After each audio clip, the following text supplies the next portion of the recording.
तो 2022 के महादंगल की अगर कहें कि पहला राउंड जो है वो अब ईवीएम में तमाम कैंडिडेट्स की किस्मत बंद हो चुकी है। पहले राउंड की वोटिंग खत्म हो गई है। कोरोना प्रोटोकॉल की वजह से इस बार वोटिंग का वक्त 1 घंटे बढ़ाया गया था।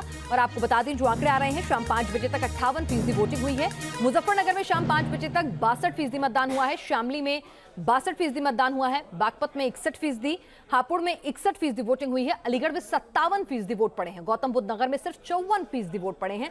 मथुरा में 58% मतदान हुआ है। गाजियाबाद में शाम 5 बजे तक 55% मतदान हुआ है। आगरा में शाम 5 बजे तक 56% मतदान हुआ है। तो अगले 1 घंटे के जब नंबर्स काउंट होंगे, जो लोग लाइन में भी लगे रहते हैं, तो लगभग 6:30-7 बजे तक ये पूरा प्रोसेस कई बार खिंच जाता है। तो जो आंकड़े आएंगे वो क्या कुछ कहेंगे, क्या इस टर्नआउट से क्या कुछ इंटरप्रेट जो है वो किया जाए, हम उस पर भी बात करेंगे। लेकिन बात हो रही थी कि आरएलडी और एसपी का गठबंधन, क्या जाट वोट बैंक पूरा का पूरा वाकई में जो ट्रांसफर ऑफ वोट्स होता है जब भी कोई गठबंधन होता है, हुआ है कि नहीं हुआ है? मनोज जी, ग्राउंड जीरो से जब हम अपने रिपोर्टर से बातचीत कर रहे हैं, वो कह रहे हैं कि जहां पर आरएलडी के कैंडिडेट हैं वहां पर मुस्लिम वोट बैंक पूरा शिफ्ट होता हुआ दिख रहा है। बड़ी तादाद में बाहर निकल रहा है, लंबी लंबी कतारें लगी हैं। लेकिन जहां पर समाजवादी पार्टी के टिकट पे इस गठबंधन के लोग लड़ रहे हैं, वहां पर जाट उस तरह से एकजुट होकर बाहर आकर वोटिंग के लिए आ रहा हो, ऐसा ग्राउंड पे कम से कम अपने पोलिंग स्टेशन पे उन्हें महसूस नहीं हुआ।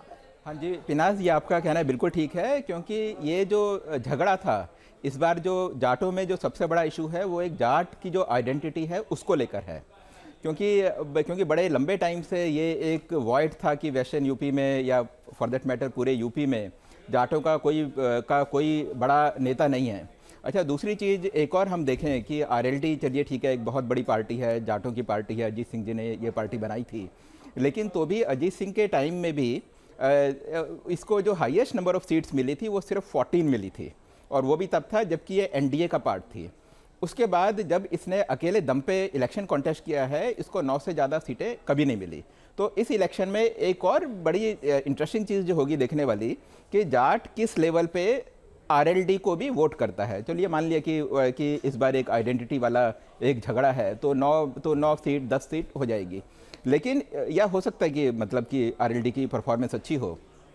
लेकिन इसके बाद अगर हम देखें कि जो एसपी का जो कैंडिडेट है, एसपी का अगर कोई कैंडिडेट है, और ख़ास तौर से अगर कोई मुस्लिम कैंडिडेट है, हमारी जो ग्राउंड रिपोर्टर्स की जो फीडबैक है उनका बेसिकली यही है कि जाट उसको वोट देगा। इसमें एक बहुत बड़ा डाउट है। बिल्कुल, तो ट्रांसफर ऑफ वोट, जैसा कि हमने बीएसपी और एसपी के गठबंधन के वक्त भी देखा था कि ट्रांसफर ऑफ वोट और कार्डर कितना हो पाता है, ये भी एक गठबंधन की सक्सेस के लिए बहुत बड़ा रोल जो है वो प्ले करता है। यहाँ पर एनके सिंह जी भी हमारे साथ जुड़े हुए हैं। एनके सिंह जी, इसी सवाल को लेकर अगर मैं आपके पास आऊँ, ट्रांसफर ऑफ वोट्स जो है ग्राउंड पर उस तरह से होता हुआ नजर, कम से कम जिन बूथ्स पर हमारे रिपोर्टर्स गए वहां पर नजर नहीं आ रहा है। लेकिन फिर भी उत्तर प्रदेश में 1.5% अगर ओवरऑल देखा जाए तो जाटों की संख्या 113 सीट पर प्रभुत्व, और 25 सीटें ऐसी हैं जहां पर वो जीत और हार का फैसला तय करते हैं। तो ऐसे में 58 सीटों का दारोमदार ये कह देना कि जाटलैंड और जाट और एसपी के गठबंधन पर डिसाइड करेगा, क्या कुछ ओवर हाइप्ड नहीं हो गया ये, अगर आंकड़ों के लिहाज से देखूं तो?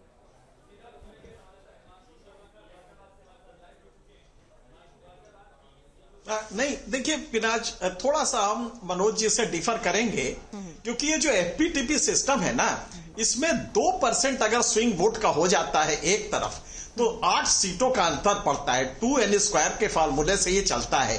तो अगर समाजवादी पार्टी के 100% वोट ट्रांसफर नहीं हो रहे हैं, जैसे आरएलडी के नहीं हो रहे हैं, तो अगर 50-60% भी ट्रांसफर हो रहे हैं, तो ये कहां जाएंगे? जो बाकी 50% है, क्या वो बीजेपी को देंगे? मुझे इसमें डाउट है कि वो जाट अगर मुसलमान को वोट नहीं देगा, समाजवादी कैंडिडेट को, तो क्या वो बीजेपी को देगा? और ध्यान रखिएगा, 1 साल जिस तरह मुसलमान और जाट एक साथ एक संघर्ष किए हैं किसानों के नाम पे, वो उसको आप भूलना नहीं चाहिए। और उन सब को, क्योंकि यहां पे किसान गन्ना उत्पादक है, यहाँ पे वो मुसलमान है, जाट है, गन्ना उत्पादक है, और गेहूं उत्पादक है, और गेहूं उसको एमएसपी पे बेचना एक बड़ी चीज होती है, क्योंकि यहाँ पे फसलें अच्छी होती हैं। लिहाजा मुझे लगता है कि ये जो डाइकॉटमी दिखाई जा रही है कि नहीं साहब जाट वोट नहीं देगा मुसलमानों को, ये ट्रेडिशन रहा है। बीच में सिर्फ बीजेपी के आने से ये गैप टूटा है थोड़े दिन के लिए। इस समय फिर वो, और आप चौधरी चरण सिंह के टाइम से याद करिए कि मुसलमान और जाट हमेशा साथ रहे हैं, और यहां तक कि दंगे भी हुए, उसके बाद भी वो साथ हुए हैं। लिहाजा मुजफ्फरपुर दंगा बहुत दूर निकल गया। आप इस समय मुसलमान और जाट एक साथ है, इसलिए ये कॉम्बिनेशन काफी फॉर्मिडेबल है और मुझे लगता है कि विनेबिलिटी इंश्योर करता है। उसके बरक्स बीजेपी के पास यही तो उजाड़ था ना, जो 2017 में गया था तो बीजेपी ने कयामत बर्पा कर दिया, 53 सीटें आई।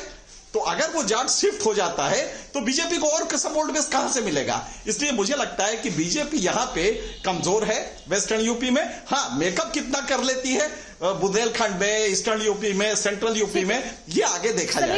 समीर सिंह जी, इस एनालिसिस से इत्तेफाक तो नहीं रखेंगे आप, जाहिर सी बात है, लेकिन फिर भी इस एनालिसिस के लिए तर्कसंगत क्या आपके पास काउंटर है? देखिए पिनाक जी, अभी मैं एनके सिंह जी को भी सुन रहा था और बाकी पैनलिस्टों को सुना। आप देखिए उत्तर प्रदेश के अंदर 2017 में भारतीय जनता पार्टी ने बड़े बहुमत के साथ सरकार बनाई। तब समाजवादी पार्टी और कांग्रेस का गठबंधन था, कहा गया दो लड़कों की जोड़ी। 2019 में बसपा और सपा का गठबंधन था, उससे बड़ा गठबंधन देश में कोई नहीं हो सकता। क्या हश्र हुआ ये देश, उत्तर प्रदेश जानता है और देश भी जानता है। 2020 में कोरोना फर्स्ट और कोरोना सेकेंड के बीच में बाई इलेक्शन, 6 बाई इलेक्शन हुए पूरे उत्तर प्रदेश में थे। मैं जिले गिना देता हूं, एनके सिंह जी पुराने पत्रकार रहे, असेसमेंट करते हैं। देवरिया में हुआ, जौनपुर में हुआ, कानपुर में हुआ, उन्नाव में हुआ, बुलंदशहर में हुआ, अमरोहा में। पंचायत चुनाव याद करना चाहेंगे आप? पंचायत चुनाव याद करना चाहेंगे और उसके नतीजों को याद करना चाहेंगे या नहीं? उनको इग्नोर करेंगे, फैक्टर नहीं करेंगे, जहां पर रूरल बेल्ट में अच्छी वोटिंग हुई है? देखिए हश्र क्या हुआ उस बाई इलेक्शन का? भारतीय जनता पार्टी सभी सीटों को जीती, एक सीट हम हारे खाली जौनपुर के अंदर। ठीक, मैं यही कह रहा हूं कि आज उत्तर प्रदेश की जनता इस जाति से ऊपर चली गई है पिनाक जी, हिंदू मुसलमान से ऊपर चली गई है। वो विकास की बात कर रही है, वो गन्ने की बात कर रही है। 1,55,000 मुख्यमंत्री जी की अपील में कश्मीर बंगाल बन जाएगा, ये कहना पड़ता है विकास के साथ साथ। बहरहाल देखिए, उस पर तो नहीं जाएं तो अच्छा रहेगा। यहाँ पर धर्मवीर चौधरी जी कुछ कहना चाह रहे हैं। जिस प्रकार की भाषा का इस्तेमाल हुआ, आदिल चौधरी ने जिस प्रकार की भाषा का इस्तेमाल किया। ठीक है सर, ठीक है, मैंने आपकी बात सुन ली। ठीक है जी, मैं ये कहना चाहता हूँ पिनाक जी, मैं ये कहना चाहता हूं, मैंने अभी सीनियर पत्रकारों की बात सुनी पैनल में।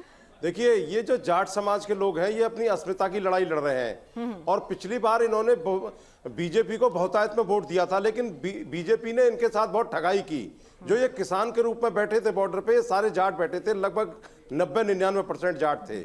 समाजवादी पार्टी का जो चेहरा है वो परंपरागत दुश्मन पार्टी है जाटों की, मुलायम सिंह, अजीत सिंह के समय से लेकर अब तक। इसीलिए इन्होंने अपने इस गठबंधन में 12 टिकट जो है वो लोकदल के सिंबल पर लड़ा दिए। इनको डर था इस बात का कि ये जाट समाजवादी पार्टी के कैंडिडेट को वोट नहीं करेगा। और ये जो बीजेपी है, इसने जाटों को वैसे ठगा है।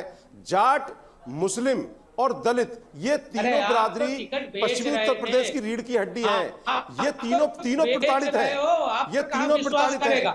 और जब इनका प्रचंड बहुमत चल रहा था 2017 में, हम करीब 23% वोट पर थे और 30 सीटों पर हम नंबर 2 थे। जब 17 का चुनाव हुआ था, उसके बाद नगर निगम का चुनाव था पिनाक जी। उस नगर निगम के चुनाव में हमने मेरठ में मेयर की सीट जीती थी बहुजन समाज पार्टी ने, और देश में पहला मुस्लिम समाज का मेयर अलीगढ़ में बनाने का काम किया था। ये जो सोशल इंजीनियरिंग में आदरणीय बहन कुमारी मायावती जी ने जो टिकटों का वितरण किया है, यहां पर मथुरा के अंदर जाट जो है ब्राह्मण कैंडिडेट को वोट कर रहा है। खैर में हम जाटों की बदौलत सुरक्षित सीट जीत रहे हैं और बिजनौर से लेकर अमरोहा और सहारनपुर तक ये जो एक सरकार के मंत्री आपके बलात्कार के दोषी बने थे। चलिए ठीक है, यहाँ पर हर कोई जाटों का साथ लेने की बात कर रहा है, लेकिन क्या सिर्फ 25 सीटों पर अगर देखा जाए जहां पर उनको हार जीत का फैसला करने का प्रभुत्व रखते हैं जाट, और जिस तरह का उनका वोटर परसेंटेज है, उसको देखते हुए इतने बड़े बड़े दावे आप लोग कर रहे हैं। राहुल देव जी भी हमारे साथ लगातार जुड़े हुए हैं। राहुल देव जी, अगर यहाँ पर देखा जाए कि अभी जो वोटर परसेंटेज आपके सामने आ रहा है, हम देख रहे हैं कि 58%, 60% के इर्द गिर्द, यानी कि पिछली बार के वोटर परसेंटेज को ही टर्न आउट करेगा। इसको किस तरह से इंटरप्रेट करें कि कोई बहुत ज्यादा उत्साह नहीं था मतदाताओं के अंदर, कोई बहुत ज्यादा रोष नहीं था, यानी कि किसी भी तरह की कोई लहर या कोई बहुत स्ट्रांग सेंटिमेंट नहीं था इलेक्शन में? मैंने पिछली बार भी यही बात कही थी, पिनाज आपको याद होगा, कि कोई ये लहर और हवा या आंधी वाला चुनाव नहीं है। ये कई मुद्दों पर अलग अलग वर्गों द्वारा लड़ा जा रहा चुनाव है, जिसमें अलग जातियों वर्गों के अपने अलग मुद्दे हैं और कुछ साझा मुद्दे हैं। तो इसलिए इसको हमें एक सामान्य चुनाव के रूप में देखना चाहिए। ये लहर वाला चुनाव नहीं है। ये जो प्रतिशत हमें वोट प्रतिशत मिल रहा है मतदान का, वो भी यही बता रहा है कि पिछली बार की तुलना में लगभग वैसा ही मतदान इस बार हो रहा है। और ये मुझे इसमें शक है। मनोज जी कह रहे हैं कि ये आगे जाएगा, लेकिन मुझे नहीं लगता कि ये 60-61% से ज्यादा वो जाएगा, या ठीक है कुछ 5-10 1-2% का ऊपर नीचे हो सकता है। तो ये इस बार जो सामाजिक गठबंधन बने हैं वो अलग अलग जगह काम करेंगे, अलग अलग तरह से काम करेंगे। जाटों की अस्मिता का प्रश्न, उनकी पहचान का सवाल एक बड़ा मुद्दा है, और जो उनमें एक नई चेतना इस बार आई है। पहले जब हम लोग थे तो हमारी ताकत ज्यादा थी, और हम हमारे इस पूरे चौधराहट जिसको कहते हैं, वो बड़ा प्रिय शब्द है उनका, इन दो वर्गों की चौधराहट पश्चिमी उत्तर प्रदेश में रही थी, वो टूटी और वो बीजेपी के साथ पूरी तरह आए। लेकिन अब जो जितने ज्यादा गहराई तक वो आहत हुए हैं पिछले किसान आंदोलन में, जिस तरह की बातें उनको कही गई हैं, उससे वो बहुत आहत हैं, और इसका नुकसान बीजेपी को निश्चित रूप से होगा। जी मनोज जी, जिस तरह से देखा जाए किसान आंदोलन शायद उतना बड़ा फैक्टर अगर नहीं भी एक बार को माने कि वो वापस ले लिए कानून, लेकिन जब हमारे रिपोर्टर ग्राउंड जीरो में जाते हैं तो एमएसपी का, गन्ने की जो फसल का जो भरपाई है उसका जो देरी जो होती है पेमेंट में, उसका मुद्दा है, छुट्टा जानवरों का जो मुद्दा है, वो तमाम जो है कृषि से जुड़े हुए मुद्दे, प्लस आज आप जाटों से मिलने के लिए अमित शाह बुलाते हैं, सारी बातें करते हैं, लेकिन ये सम्मान 5 साल में गायब था। ये मुद्दे एड्रेस नहीं हुए, तो ये नाराजगी क्या बीजेपी को भारी पड़ सकती है, जिसमें एंटी इनकम्बेंसी भी क्लब कर दें? जी हाँ पिनाज, ये बात बिल्कुल ठीक है, क्योंकि जाटों ने जिस तरीके से एन मास पिछले इलेक्शन में बीजेपी को वोट किया था, वो तो होने नहीं वाला। अगर उसका 50% भी हो जाए तो भी बीजेपी के लिए ये एक बड़ी बात है। और इसके अलावा जो वेस्टर्न यूपी में जो मुद्दे हैं, लॉ एंड ऑर्डर का जो इशू है, जो कि वो, और ये एक मेरे ख्याल से बहुत बहुत बड़ा इशू है, जो कि इस इलेक्शन में मैं पहली बारी मतलब कि जैसे रूलिंग पार्टी अपने लॉ एंड ऑर्डर हमने इम्प्रूव करा है, इसको रूलिंग पार्टी ने मुद्दा बनाया हो। दूसरा इशू है कि प्रधानमंत्री की, सेंटर की जो कई सारी स्कीम्स हैं और प्लस स्टेट गवर्नमेंट की भी स्कीम्स हैं, वो जो लोग जो सबसे निचले तबके के हैं, बॉटम ऑफ पिरामिड जिसे हम बोलते हैं, वहाँ लोगों को जो मिली है, उसका भी मेरे ख्याल से एक बहुत बड़ा उसको, वो भी कई सारे वोटर वर्ग को काफ़ी ज़्यादा इन्फ्लुएंस करेगा। जहाँ तक किसान आंदोलन की बात है, किसान आंदोलन मेरे ख्याल से एक बाद में एक जाट आइडेंटिटी की तरफ, या मेजॉरिटी उनमें से जाट थे।